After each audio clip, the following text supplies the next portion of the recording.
서울 쪽에는 초하루 안 한다고 문자를 보내고 그랬다는데, 이제, 그래도 오는 사람들은 신심이 장하거나, 그런 사람 드물겠지만은, 간때가 좋았거나, 참 할 일이 없거나,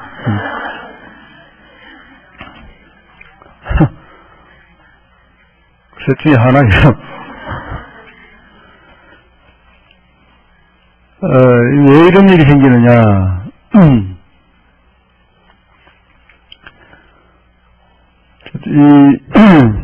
이런 일은 이제 생경하죠. 처음 맞이하는 일처럼.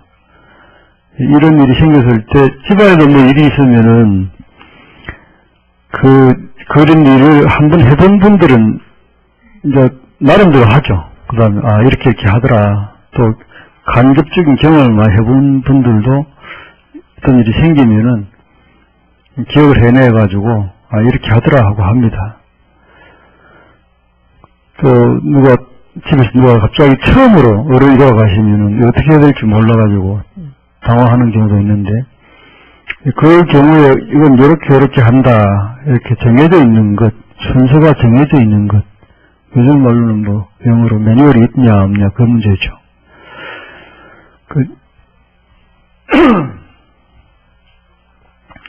바레인을 갔다가, 거기서 사우디아라비아를 들렸다고 온 사람이 고열이 났어요. 몸에. 열이 나니까 병원을 갔는데, 병원에서는 이제 왜 열이 나는지 알 수가 없는 거죠. 열이 나는 종류는 많은데 대부분 염증이거든요. 몸에 염증이 많이 나면 그거하고 싸우면서 몸에 열이 납니다. 특히 장염이라든지 장 쪽에 염증이 있다든지 이 경우에도 고열이 많이 납니다. 그러니까 의사가 아주 기가 막힌 의사가 오자마자 메르스구나 이런 사람은 없어요. 오자마자 이게 메르스구나 이런 사람은 없다고. 그러니 이 병원도 한번 가보고 저 병원도 한번 영화라는 사람 다 만나볼 수 있는 거죠. 그 사이에 이제 이렇게 저렇게 병이 걸리는 건데, 그러다 보니 이 사람이 할 수 없이 좋은 병원만 찾아가는 꼴이 되는 거예요. 잘하는 병원 좋은 병원만 가서 물어봐야 다른 데가 잘 모르니까 큰 병원 좋은 병원만 가는 꼴인데, 미스터리한 것은 좀 알 수 없는 것은 뭐냐 하면은 그 동산주인 사우디아라비아에는 이렇게 한 사람이 많은 사람이 전파를 안 해요. 집에 같이 살아도 잘 안 걸려. 거기는 10시간 동안 2m 안에 거리에 있는 사람이 걸렸다 이거예요. 10시간 동안 2m 거리에 있는 사람이 걸렸는데 집안 가족들도 안 걸린 사람도 많고, 이번에도 그 걸린 사람 확진자 가족들이 다 걸린 경우가 없습니다. 가족 생활하고 같이 밥 먹고 했는데도 부인도 안 걸려요. 이상스럽죠? 근데 또 이상한 건 한국은 지금 현재 역학조사로서는 10m 안에 2시간만 거슬려도 걸려요. 사우디아라비아에서는 2m 안에서 10시간이 거슬려야 되는데 지금은 10m에 2시간에 10m 안에서도 걸리더라 이 말이죠. 옆 병사에 누워있는데 걸리고 지나가야 걸린 사람도 있고, 이게 이상스럽다. 이게 이제, 우리 또 다른 경험인데, 그러니까 여러분들이 불안한 것은, 사실은 이제, 도둑놈 아닌 사람을 집에 혹시 우리 집에 도둑하냐, 똑같아.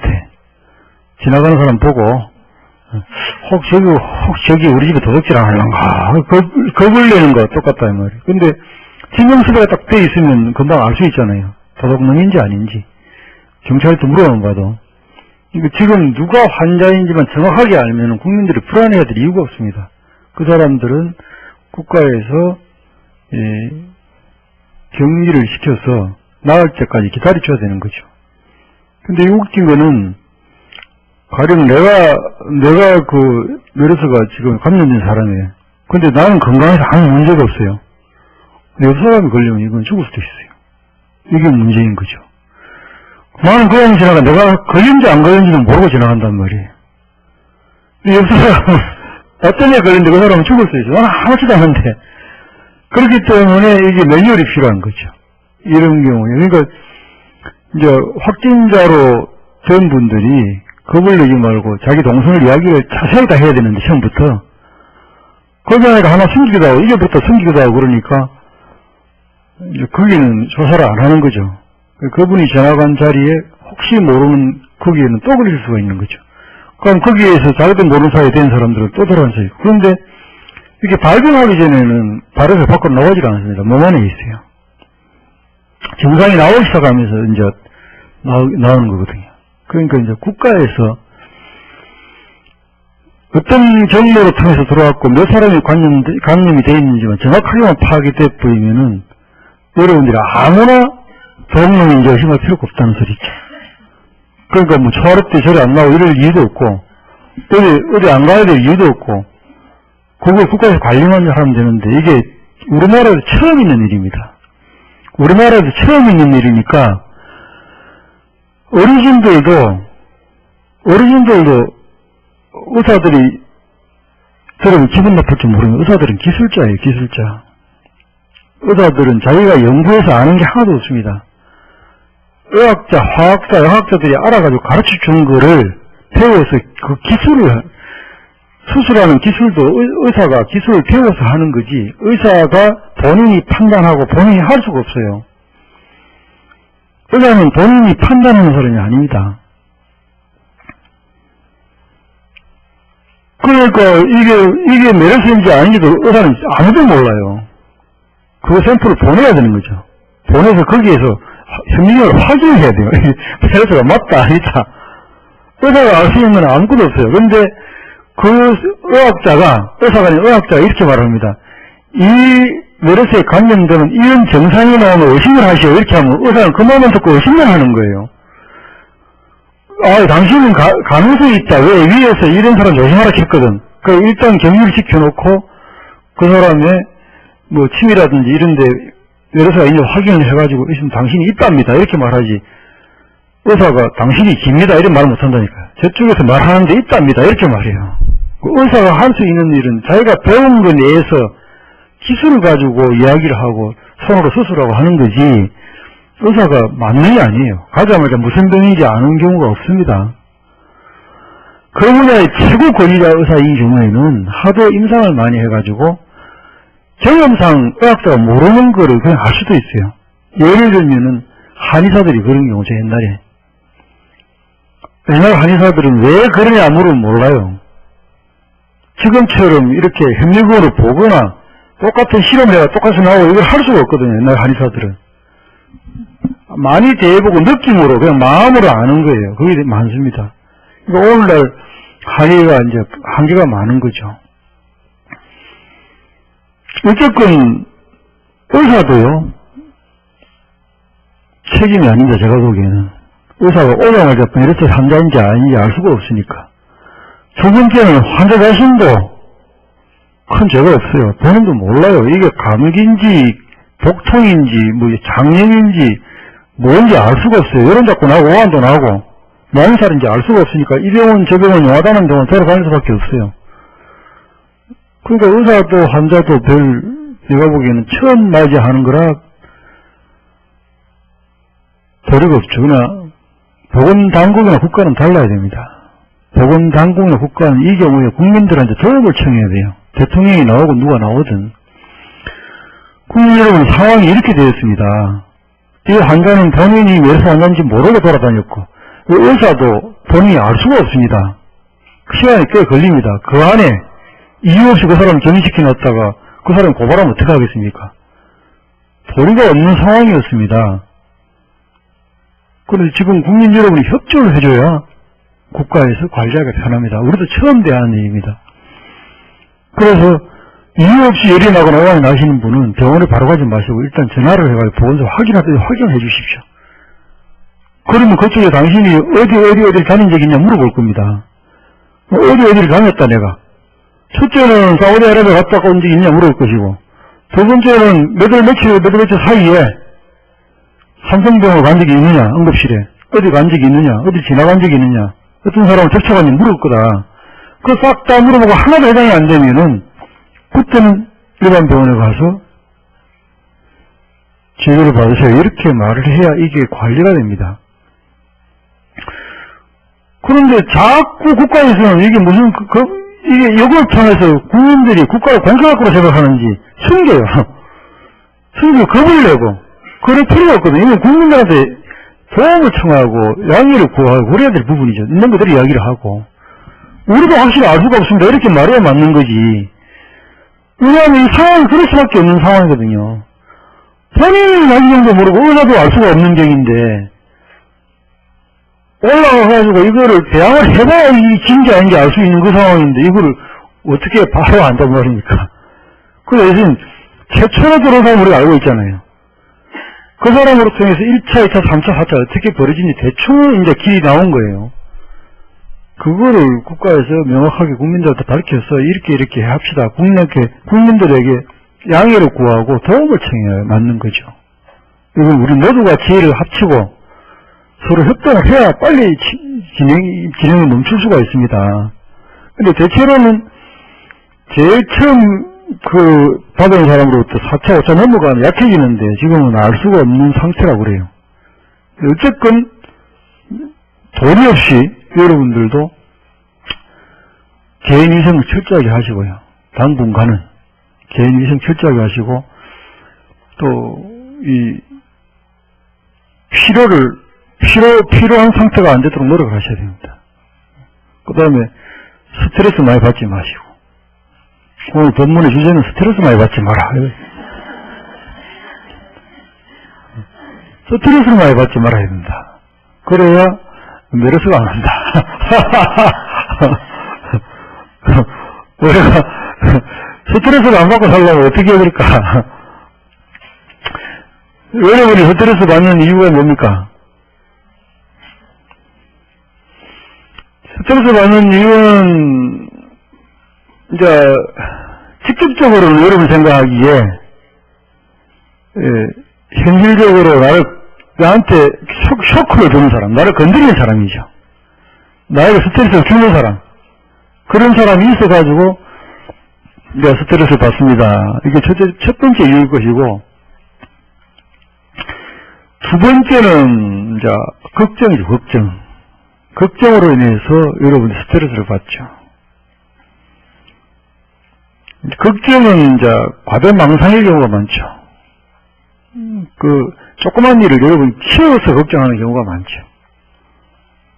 그러니까 10년 전에 걱정했던 것이 오늘 10년 전에 10년 후로 걱정했다면은 지금 그 일이 닥친 거 아니겠습니까? 딱 지금 몇십 년간 여러분이 걱정한다, 대하고 살아간다면은 크게 걱정할 게 없는데, 오늘 다가왔는데 10년 전부터 걱정해왔다면은, 오늘도 될 거 아니잖아요. 오늘 딱 닥치면 될 거 아닌데, 10년 전부터 걱정만 계속 해온 거예요. 딱 닥쳐보니 아무것도 아니더라. 또 상대가 나에게 이렇게 건드리니까, 그것 때문에 내가 스트레스를 받는다. 기분 나쁘다.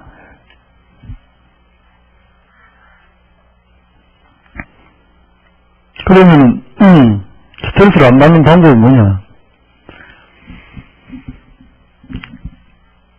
걱정하지 않아야 될 것은 분명한 이야기고, 상대가 나를 건드려도 내가 까딱없는 사람이 되는 수밖에 없는 거죠. 그러니까 똑같이 건드려도 어떤 사람은 팔을 떠는 사람이 있고 어떤 사람은 까딱없는 사람이 있고 그렇잖아요. 그러니까 건드려도 까딱없으면 스트레스는 건드린 사람이 받습니다.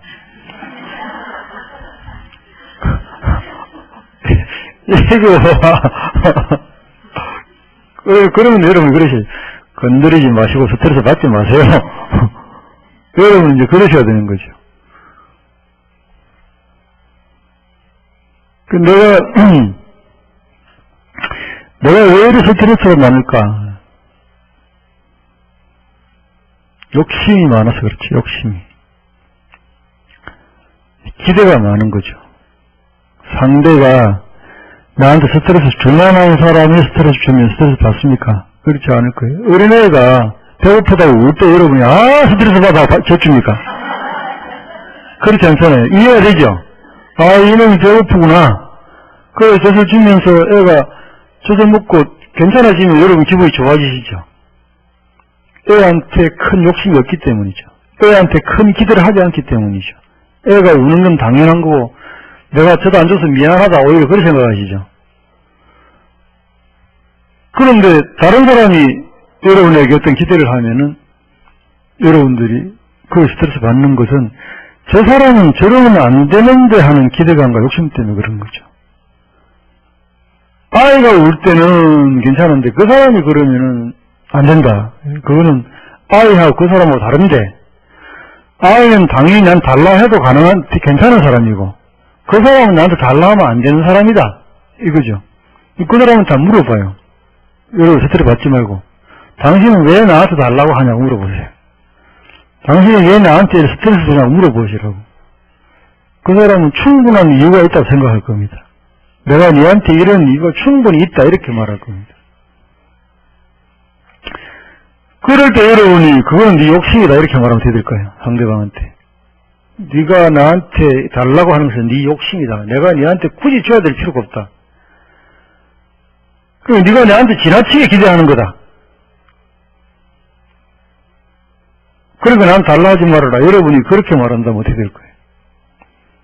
마찬가지로 여러분이 그 사람이 당연히 나한테 잘해야 될 사람이라고 생각하기 때문에 스트레스를 받는 거죠. 도로 줘야 될 사람인데 나한테 달라고 한다. 이것 때문에 스트레스를 2배, 3배씩 받는 거죠. 나를 편안케 해줘도 될까 말까 한 사람이 더 나를 불안케 한다. 여러분이 생각해 보죠. 여러분이 상대한테 스트레스 받는 전부가 그 내용입니다. 나한테 오히려 잘해줘야 될 사람이 오히려 못해준다. 그래서 내가 저 사람 때문에 불편하다. 근데 그게 이제 핵심이죠. 과연 그러면은 그 사람은 나한테 잘해줘야 될 사람일까? 그걸 떠나가지고 그 사람은 나한테 잘해줄 수 있는 사람일까? 그걸 먼저 한번 생각해 보셔야죠. 삼성 유근이는 돈이 많은데 남한테 줄 수 있는 사람일까? 돈이 얼마나 아까운데 주겠습니까? 돈이 얼마나 아까운데 주겠어요? 이 세상 부자들이 남한테 줄 수 있을까요? 남한테 줄 수 있는 사람이라면 부자가 안 됐겠죠. 지금까지 안 주고 계속 모았기 때문에 부자가 됐을 겁니다. 아마도. 또 그 부자가 돈을 모으는 방식은 여러분은 상상하지도 못하는 양심을 배반해야 모을 수가 있어요. 저 밑에 사람들이 손해본 걸 알면서도 끌고 모읍니다. 대기업은. 대기업은 중소기업 망하든 안 망하든 아무 관심 없어요. 다시 말하자면 지금 구조 속에서는 대기업이 중소기업을 생각하면 대기업이 될 수가 없어요. 지금 구조 속에서는. 믿음을 가지고 신뢰를 가지고 같이 동방성장하자. 한국 사회가 그렇게 하면 같이 망한다. 나라도 살아야 되겠다. 그게 대기업이에요. 부자가 줄 수가 없습니다. 부자가 돈을 줄 수가 없어요. 그럼 이 세상에 돈을 줄 수 있는 사람은 어떤 사람일까요? 돈이 없는 데서 돈을 주겠습니까? 한 푼도 줄 수가 없네요. 그렇습니다. 이 세상은 다양한 사람도 남에게 돈을 줄 수가 없어요. 욕계이기 때문에, 다 욕심이 꽉 차있기 때문에. 어떤 사람만 줄 수 있느냐? 욕심이 없는 사람만 줄 수가 있습니다. 욕심이 없는 사람만 남에게 줄 수가 있어요. 이 세상에 제일 부자는 필요 없는 사람이죠. 돈이 필요 없는 사람. 돈이 필요 없는 사람하고 돈 제일 많은 사람하고 둘 싸움 누가 이길까요? 한 푼도 필요 없는 사람하고 세상에 최고 많은 사람하고 둘이 싸우면 부자가 이길 수가 없죠. 그런데 논리적으로는 한 푼도 필요 없는 사람은 수없이 많이 생산할 수 있고 최고 부자는 단 한 사람밖에 생산 못합니다. 저끼리는 박차게 싸워야 돼요. 그래야 1등할 수 있습니다. 그러나 나는 내 사는 동안에 한 푼도 필요 없어. 그런 사람 우리가 수없이 많이 생산할 수 있어요. 한 푼도 필요 없어. 그 사람이 이제 불교식으로 말하면 부처죠. 나는 내가 행복해지는 데는 돈은 한 푼도 필요 없다. 왜? 남이 나를 사랑할 필요 없다. 내가 사랑하면 되니까. 내가 주면 되니까 남한테 받을 필요도 없다. 내가 남을 사랑하는 게 더 수월하고 더 행복하고 내가 주는 게 더 수월하고 더 행복하기 때문에 나는 이미 필요한 게 없다. 있으면 다 가져가라. 언제든지. 눈 빠른 사람 빨리 가져가라. 남에게 될 게 힘드니까. 돈은 뭐 인자다. 빨리 가져가라. 그 사람을 부자가 어떻게 이기겠습니까? 그러니까 아까 그 사람이 이런 사람이 아니면은 과연 그 사람 나를 도와줄 수 있는 사람이 될까? 여러분들이 대하는 대부분 사람들은 여러분을 도와줄 수 있는 사람이 없습니다. 그 사람이 나를 도와줘야 된다는 그 생각 때문에 여러분들이 스트레스가 있는 거죠. 부처님이 볼 때, 부처님이 보는 모든 사람들은 부처님이 도와주고 싶은 사람들이죠. 그러니까 부처님은 중생들한테 스트레스를 받지 않습니다. 그런데 중생들은 부처님 보면 도와주세요 그래요. 중생들은 부처님한테 스트레스를 받아요. 나는 안 도와주나. 어느 누구는 기도해가지고 뭐가 됐다 하는데 나는 안 돼요. 그 스트레스를 받을 수가 있어요. 여러분이 가지고 있는 스트레스는 절대 남이 준 게 아닙니다. 여러분 스스로가 만드는 거죠. 그러니까 안 되는 구조 속에서 될 거라 생각하고 안 되는 구조 속에서 될 때까지 노력한 게 아니고 스트레스가 정신적인 것이듯이 마음으로 그냥 가만히 앉아서 마음으로 줄 수 있을 낀데 줄 수 있을 낀데 이렇게 생각하신 거예요. 상대가 줄 수 있도록까지 내가 상대를 좋은 식으로 자극을 하거나 상대에게 편하게 내가 대해서 그 사람이 나한테 줄 수 있도록 만들거나 이러지도 않았고 입만 툭 튀어나와가지고 안 주노 그러고 산 거예요. 그러면서 여러분들이 그 사람이 스트레스를 갖고 있는데 곁다나 가지고 있는데 그 사람이 나한테 단락하면은 스트레스를 더 많이 받는 거죠.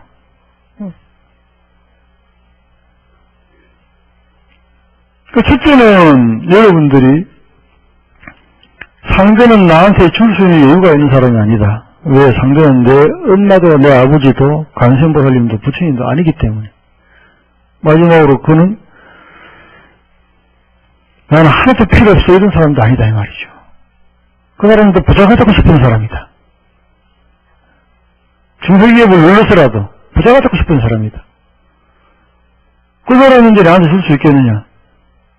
첫째는 그 사람에 대한 기대를 던져버려야 됩니다.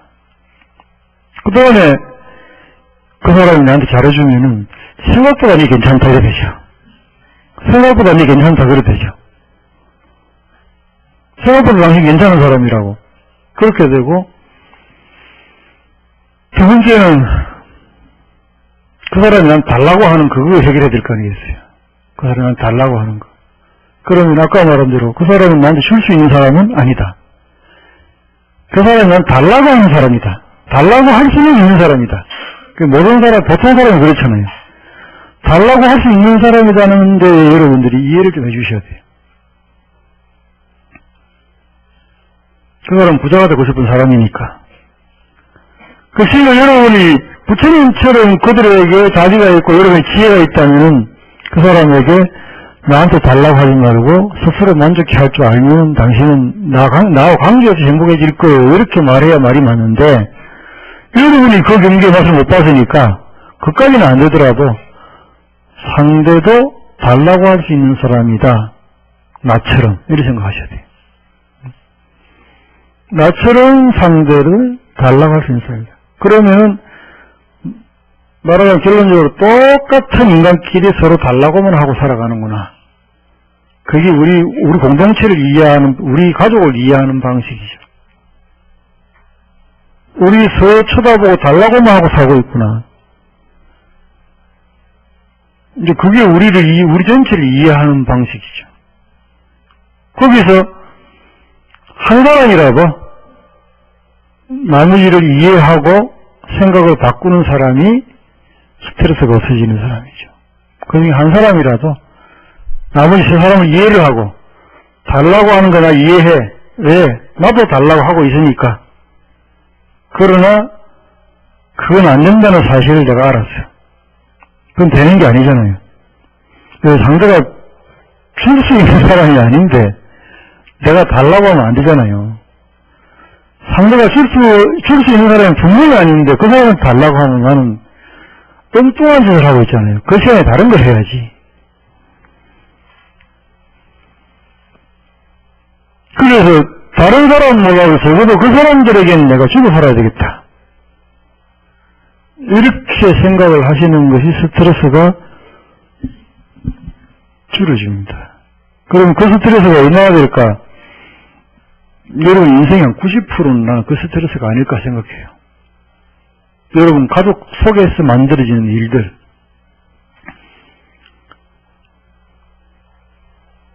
그 다음에 10년 뒤에 대한 걱정, 20년 뒤에 대한 걱정, 그거 하지 마십시오. 혹시 100년 뒤 걱정하시면 되십니까? 100년 뒤 걱정을 안 하시죠? 왜 안 하실까요? 그때 이 세상이 없다고 생각하시죠? 내일은 없다고 생각하십시오. 그럼 걱정할 필요 없어요. 내일도 없다고 생각하시고 10년 뒤 없다고 생각하십시오. 10년 뒤에 뭐 내 죽어도 살지 어떻게 알아? 걱정 안 해. 이러셔야 돼. 100년 뒤 걱정 분명히 안 하시죠? 그럼 조금만 더 한번 땡겨볼까요? 뭐 90년, 80년, 50년, 40년, 30년. 30년쯤 하면은 혹시 저서에서는 살아실런지 모른다. 혹시 저서에서는 살아실런지 몰라. 알 수가 없죠. 그 안에 작은 자녀가 갈 수도 있으니까 걱정하지 마십시오. 아무 걱정하지 마시고 너무 그 일이 나한테 안 올 가능성이 더 커. 이 걱정 이거야말로 버릇입니다. 버릇. 걱정 자꾸 하는 사람은 자꾸 해요. 그런데 걱정 내용이 똑같으니까 문제죠. 10년 전에도 그 걱정이고 지금도 그 걱정이고 20년에도 그 걱정이고 뭐 한 가지도 해결된 것도 없는데 그 걱정만 계속 하시는 거죠. 결코 해결도 안 되고 다가오지도 않는 일들입니다. 제일 쓸데없는 일 중에 하나가 걱정이에요. 제일 쓸데없는 일 중에 하나가. 걱정으로 스트레스를 받지 말으셔야 되는데 집에다가 오늘 갖다 하나 써붙이세요. 아, 또 걱정했네. 써붙이세요. 이거 하나 써붙여야 돼요. 또 걱정했네 하고 딱 하나 써붙여야 돼요. 그 걱정 일어날 때 거기 보십시오.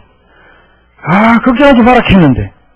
걱정하지 마라 했는데. 그래, 걱정하려면 자꾸 내가 없애버리는 노력을 해가지고 나중에 나는 걱정 없는 사람처럼 돼버려 스트레스가 없습니다. 뭐 또 걱정했네 하고 크게 써붙여놓으세요. 애들 보고도 걱정하지 말라고, 남편 보고도 걱정하지 말라고. 모든 사람들에게 걱정하지 마십시오. 또 걱정했네. 크게 써붙여요. 가는 곳곳마다 써붙이십시오. 화장실에도 써붙이고, 냉장고에 써붙이고, 가는 거에 써붙여요. 그거만, 걱정 안 하는 삶, 그것만 해도 여러분, 얼마나 행복한지 몰라요. 또 걱정했네. 걱정할 그 시간에 운동이나 하시고, 걱정할 그 시간에 차라리 주무십시오. 현대인들이 왜 잠이 부족할까요? 현대인들이. 걱정한다고 잠이 부족한 거예요. 밤에 왜 잠이 안 오냐 그러면 누가 걱정이 꽉 차야 잠이 안 온다. 아, 참, 그것부터 천장에 써붙여야 돼요. 아, 또 걱정했네. 아, 또 걱정했네. 천장에 하나 써붙여요. 그거 딱 한 번 보고 주무셔야 돼. 또 걱정했네. 걱정하지 말자. 이렇게 주무셔야 돼. 옛날같이 일어나면 걱정하지 말자. 잠자기 전에 걱정하지 말자. 걱정 안 하는 버릇을 만드셔야 돼요. 걱정하는 버릇을 없애야 됩니다. 걱정하는 버릇을 없애시고, 우리 집에 있는 사람들은 나한테 달라고 하는 사람들인데, 그러면 곰곰이 생각해보니까, 저 사람들이 달라고 할 내가 있어서 큰 다행이다. 저 사람들이 나가 이렇게 달라고 하면 기분 나쁜데, 나 아는 다른 사람이 저 사람들이 달라고 하면 얼마나 기분 나쁘겠나. 그래서 아이들한테 이래야 돼요. 엄마한테만 달라고, 아버지한테만 달라고. 이 다른 사람한테 달라고 하면 안 된다. 이유가 뭔지 아냐. 엄마, 아버지는 네가 다 해도 기분은 안 나빠. 오히려 못 줘서 미안하지. 그건 딱 우리 집에 해놓고 나머지 사람 달락하면 이게 돌았나 그런다. 네가 왜 나한테 달락하노? 소나만을 걸을 것이다. 그 사람들을 네 편으로 만드는 방법이 뭔지 아냐? 뭔데? 차라리 네가 줘라. 그럴 때 그 사람이 아, 우리 엄마 아버지처럼 저 사람도 주네? 그럴 때 네 사람이 될 것이다. 네가 달라면 도망가고 네가 주면 니를 따라올 것이다. 네 마음을 줘라. 그 사람들에게. 친절하게 대해주고 항상 좋은 이야기 해주고 나쁘게 말하지 말고 아마 잘 될 거야 라고 말해주고 야 보나마나 빤하다 이렇게 말하지 말고 보나마나 빤하다 이렇게 말하지 말고 그래 미래에 대해 좋게 말해주면 걱정은 사라지죠. 미래가 안 좋을 거라 생각해 걱정해야 되는 거잖아요. 그 상대에게 아, 또 걱정했네. 이게 최고인데. 그거 안 되는 사람에게는 차라리 좋게 말해주라고. 야, 니 관상을 보니, 니는 늙어서 걱정할 필요 없어. 니는 노후에 좋겠다 보니. 관상을 보니까, 네. 야, 탁 보면 알거든. 이렇게. 그렇게 말하지. 왜 그런데요? 이렇게 말하면. 니 마음이 곱잖아. 마음이 곱은 사람은 처음에 사람들이 그 사람 몰라봐도 세월이 흐르면서록 그 사람을 알아본다. 그럼 네 마음이 곱잖아. 네 사람이 꼬름한 사람이거든. 그런데 상대가 내한테 마음이 곱다고 생각하니까 얼마나 마음속에 차이가 일어나겠습니까? 아, 내가 잘해야 되겠구나. 내가 잘 살아야 되겠구나. 내가 잘하고 살아야 되겠구나. 딱 보니까 니는 잘 되겠다, 앞으로. 마음이 고와서. 마음이 고운 사람은 결국 나이 들면은 표시가 나고 더 많은 사람이 네 주변에 머무르게 된다. 그럴 때 사람과 더불어 사는 만큼 행복한 일이 어딨겠냐. 걱정하지 말아라. 상무에 걱정을 이렇게 없어주시고 아이들한테도 그렇게 해주시고 니는 마음이 고와서 나야 더스럽 걱정 안 해도 될 거야. 근데 마음이 꼬름한 사람은 중년에는 좋을 수가 있어. 꾀가 많으니까. 꾀가 많고 또 돈 버는 법을 알고 하니까 할 수 있지만은 그 사람들이 나이가 들면 다 떠나버린다. 왜? 어차피 그 사람을 상대하는 중년의 사람들은 돈이 필요한 그 사람과 같이 있지만은 나이 들면 큰 돈 필요 없고 이 상황이 되면 그때는 정말 사람을 본다. 정말 마음을 보게 되고. 그러니까 나이 들면 힘들어. 그러니까 마음을 잘 쓰고 마음과 더불어 사는 게 좋은 일이다. 여러분에게 걱정이 좀 사라지고 현실적으로 사람들의 욕심이 사라지고 여러분 줄 수 있는 사람이고 그들은 받고 싶은 사람이다. 이것을 인정하고 사신다면은 아마도 여러분 인생의 스트레스의 90%는 날아가지 않을까 생각이 되어집니다. 그렇게 해서 스트레스 없으시고 개인 인생 청정하게 잘 하셔가지고 너무 걱정하지 마시고 건강하게 여름 맞이하시기 바랍니다. 성불하십시오.